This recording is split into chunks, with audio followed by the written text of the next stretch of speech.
Sedulur papat aya dina diri, ngiring ngariksa unggal laku lampa.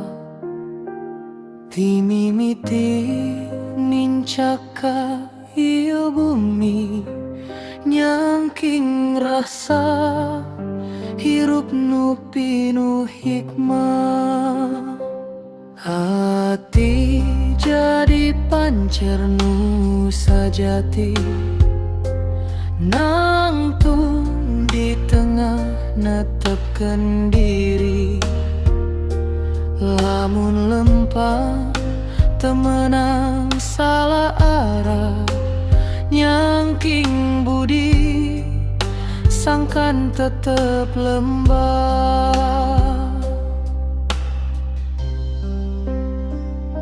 Sedulur papat kalima pancar, ngajaga lampah dina kahirupan. Sauyunan dina rasa jeung pikir, ngabakti ka Gusti salawasna hirup.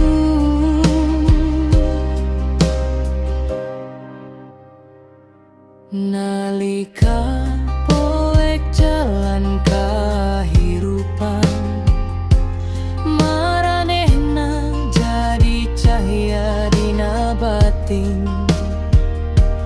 Ngingetan ulah poho